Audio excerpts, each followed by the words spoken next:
don't know if I would. That's like, hijacking? I mean, Brittany would. But her English is even worse than hers.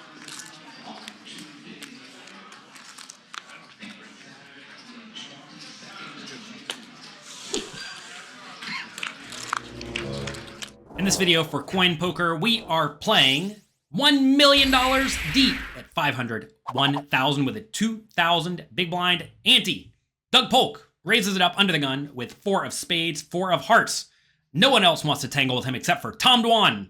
He has 8 of hearts, 8 of diamonds in the big blind, and he says, let's see a flop.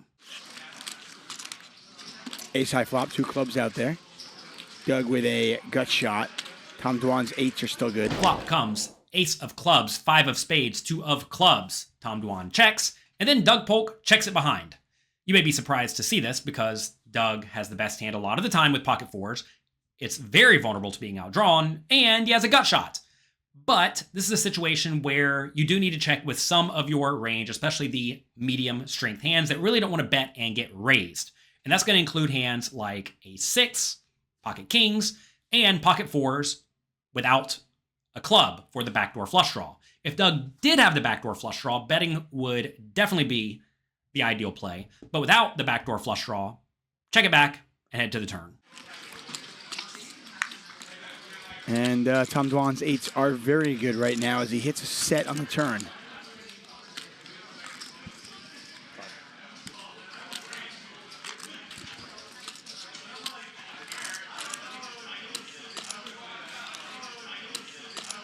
The turn is the 8 of clubs, giving Tom Dwan a set. He goes for a 5,000 bet into the 6,500 pot, and Doug Polk decides to call. However, in Game Theory Optimal World, Doug's call on the turn may be a little bit optimistic because Tom really should not be betting the turn all that often in this situation, and when he does, he's going to be very polarized to strong made hands and strong draws. And if you consider how pocket fours with no club does against strong made hands and strong draws, it's actually not that well at all. If Tom used a smaller bet size, like let's say 1,000 or 2,000, then yeah, Doug certainly has to stick around. But for the bigger bet size, folding is probably ideal unless Doug thinks Tom is defending the big blind a little bit too wide with offsuit hands that will just be drawing to a junky flush draw. And also if he thinks Tom is going to be very inclined to bet the turn far too often when it does go check on the flop. So if either of those two things are happening, Doug's call becomes way more reasonable. And to be fair, those two things very easily could be happening. Let's go to the river. 4th club out there. Does Doug turn his 4s into a bluff now? The river is the disaster for Tom. It is the king of clubs putting up 4 clubs. Tom with a set, opts a check, and now Doug, with pocket fours, no club, has to figure out if he should bluff. What I want to know is what would you do in this situation? Would you check it back and probably lose? Would you bet 10,000? Would you bet 20,000? Or would you overpot it for 30,000? Take a second, think about it, and let me know what you would do in the comment section down below. I almost feel like you could bet on, will Doug Polk turn his hand into a bluff, and will Tom Dwan call? Those are the kind of things you could theoretically bet on. Bet on the election, the French Open. That's a lot. And look at Doug. Doug unloads for 30,000. Pot is 18.5, 30,000 to call. So a big bet there as Doug bets 30,000 into 18.5, so now 48.5 in there. Dwan with just a bluff catcher, a set of 8s on this 4-club board. Doug opts to blast it, 30,000 into the 18,500 pot. And this may look a little bit crazy because Tom's probably not going to fold all that many flushes.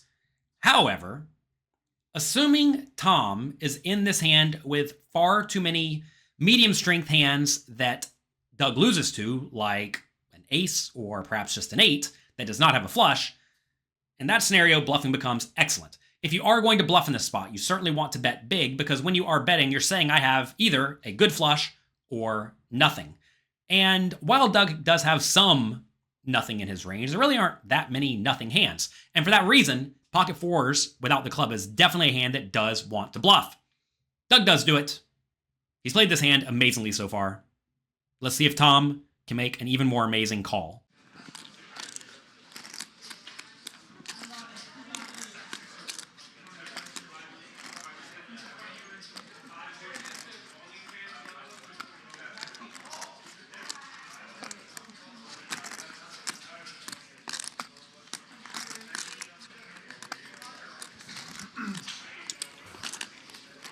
Dwan trying to figure this one out. He is one of the more deliberate players.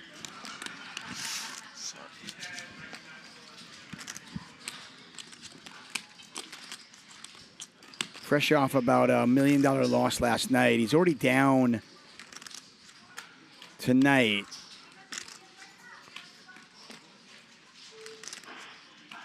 Although if he would make this call, it would get him pretty close to even.